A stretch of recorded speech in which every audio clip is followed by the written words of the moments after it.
Hello friends, welcome to my YouTube channel common kitchen tips. ഇന്ന് നമുക്ക് നല്ലൊരു vegetarian stew തയ്യാറാക്കാം. ഇപ്പം നവരാത്രി കാലമാണല്ലോ, അപ്പം നമ്മൾ അധികവും വെജിറ്റേറിയൻ ആണല്ലോ ഉപയോഗിക്കുന്നത്. അപ്പം കുട്ടികൾക്ക് മുതിർന്നവർക്കൊക്കെ ഇഷ്ടപ്പെട്ട ഒരു സ്റ്റൂ ആണിത്. കിഴങ്ങും സവാളയും കുറച്ച് കോളിഫ്ലവറും പച്ചമുളകും ചേർത്താണ് ചെയ്യുന്നത്. തേങ്ങാപ്പാലിലാണ് ചെയ്യുന്നത്. നല്ല മസാലയൊക്കെ ഗരം മസാലപ്പൊടിയൊക്കെ ചേർക്കുമ്പോൾ നല്ലൊരു മണം ഉണ്ടാവും. നമുക്ക് ചോറിനാൻ നല്ല ടേസ്റ്റ് ആയിട്ട് കഴിക്കാം. പിന്നെ നമുക്കിതിനകത്ത് കുറച്ച് ഉഴുന്ന് പരിപ്പ് ഒരു 2-3 മണിക്കൂർ കുതിർത്ത് വെള്ളമൊക്കെ മാറ്റി നല്ലപോലെ അരച്ചെടുത്തിട്ട് നമുക്ക് ചെറിയ വട പോലെ ചെയ്തിടാം. അതൊരു പ്രത്യേക ടേസ്റ്റാണ്. അതിനകത്ത് നമ്മൾ കുറച്ച് മുളക് പൊടിയും കുരുമുളക് പൊടിയും ഉപ്പും മാത്രമേ ചേർക്കുന്നുള്ളൂ.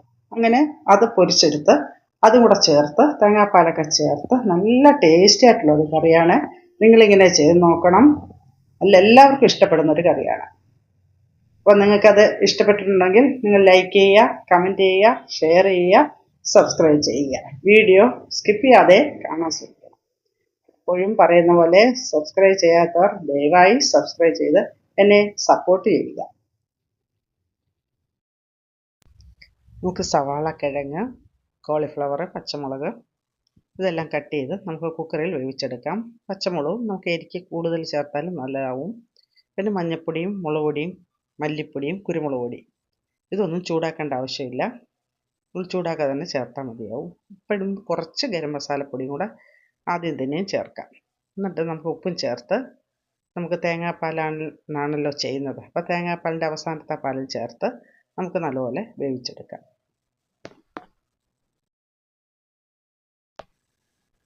തേങ്ങാപ്പാലും ചേർത്ത് നമുക്ക് ഉപ്പും ചേർത്ത് നല്ലപോലെ ഇളക്കി നമുക്ക് നല്ലപോലെ അടച്ച് വേവിച്ചെടുക്കാം. ഒരു വിസിൽ കേട്ടിട്ട് ഒരു മിനിറ്റ് ഇരുന്നിട്ട് നമുക്ക് ഓഫ് ചെയ്യാം. ഇനി തേങ്ങാപ്പാൽ ഒഴിച്ച് നമ്മളിത് നല്ലപോലെ വറ്റിക്കുമ്പോൾ അധികം വെന്ത് പോകും. അതുകൊണ്ട് ഒരു വിസിൽ കേട്ട് കഴിഞ്ഞാൽ നമുക്ക് ഓഫ് ചെയ്യാം. ഇപ്പോൾ നമുക്ക് വെന്ത് വന്നിട്ടുണ്ട്. നമുക്ക് രണ്ടാമത്തെ പാലും ചേർത്ത് നല്ലപോലെ അടപ്പ് തുറന്നിട്ട് തന്നെ തിളപ്പിച്ചെടുക്കാം.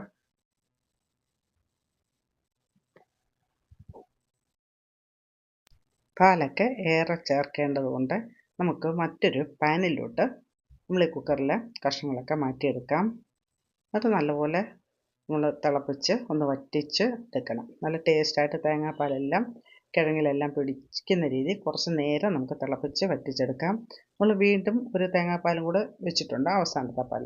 അപ്പം അതും ചേർക്കേണ്ടതുകൊണ്ട് നമുക്ക് ഈ പാൽ നല്ലപോലെ കിടന്ന് വെന്ത് വരാം. ഒന്ന് കുക്കറിൽ വേവിച്ചാണെങ്കിലും നമുക്ക് ഒന്നുകൂടെ നല്ലപോലെ വേവിച്ചെടുക്കാം.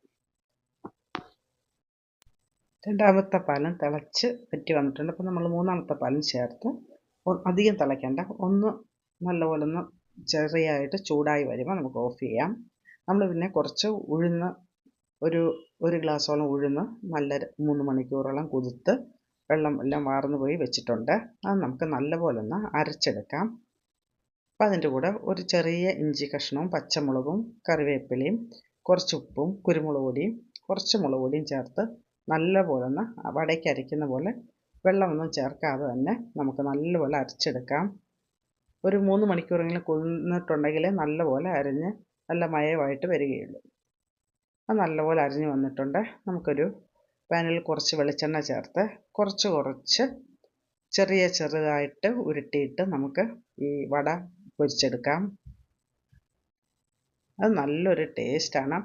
അവിടെ ഇങ്ങനെ നമ്മൾ ഈ കിഴങ്ങ് കറിയിൽ ചേർക്കുമ്പോൾ നമുക്കങ്ങനെ വടയെല്ലാം പൊരിച്ചെടുക്കാം. കുറച്ച് നമ്മൾ 2-3 പ്രാവശ്യമായിട്ടിട്ട് വടയെല്ലാം നമ്മൾ വറുത്തെടുത്തിട്ടുണ്ട്. വട ഇടുന്നത് നല്ല ടേസ്റ്റായിട്ടാണ്. നമുക്കിഷ്ടമുണ്ടെങ്കിൽ ഏറെ ചേർക്കാം. അത് നല്ല തേങ്ങാപ്പാലിൽ കിടന്ന് കുതിർന്നൊക്കെ വരുമ്പം കഴിക്കുമ്പോൾ നല്ല ടേസ്റ്റായിരിക്കും. നമ്മളിങ്ങനെ കുറച്ചായിട്ട് വട എല്ലാം പൊരിച്ചെടുത്തിട്ടുണ്ട്. വടയെല്ലാം ഇവിടെ നല്ലപോലെ പൊരിച്ചെടുത്തിട്ടുണ്ട്. നമ്മൾ തേങ്ങാപ്പാലിൻ്റെ ആദ്യത്തെ പാൽ കുറച്ച് മാറ്റി വെച്ചിരുന്നു. അത് വീണ്ടും ഒന്നുകൂടെ അവസാനം നല്ലപോലെ തിളച്ച് വറ്റാറായപ്പോൾ വീണ്ടും ചേർത്ത് ഇനി നമുക്ക് വടയും ചേർക്കാം. ഇനി അധികം തിളയ്ക്കേണ്ട ആവശ്യമില്ല. വടയും ചേർത്ത് നമുക്ക് കടു തളിച്ചതും ചേർത്ത് കറിവേപ്പിലയും ചേർക്കാം. ഇപ്പം തിളച്ച് വരുന്നുണ്ട്. നമുക്ക് വട ചേർക്കാം. എന്നിട്ട് ഗ്യാസ് ഓഫ് ചെയ്യാം. നല്ലപോലെ വട ചേർത്ത് നല്ലപോലെ ഒന്ന് ഇളക്കി കുറച്ച് നേരം ഒന്ന് അടച്ച് വയ്ക്കാം. അപ്പോൾ ഈ വടയിൽ ഇതിൻ്റെ എല്ലാ ടേസ്റ്റും പിടിക്കും.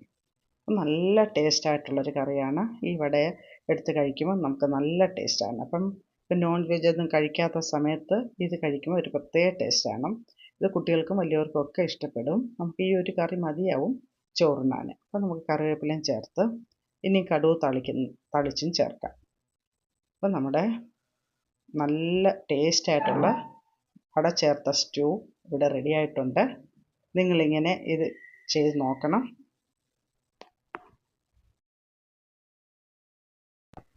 ഈ കറി കൂടുതൽ ടേസ്റ്റ് ആയിട്ടുള്ളത് ചോറിൻ്റെ കൂടെ കഴിക്കുമ്പോഴായിരിക്കും. എന്നാലും നമുക്ക് അപ്പത്തിനും ചപ്പാത്തിക്കും ഒക്കെ ഈ കറി കഴിക്കാം.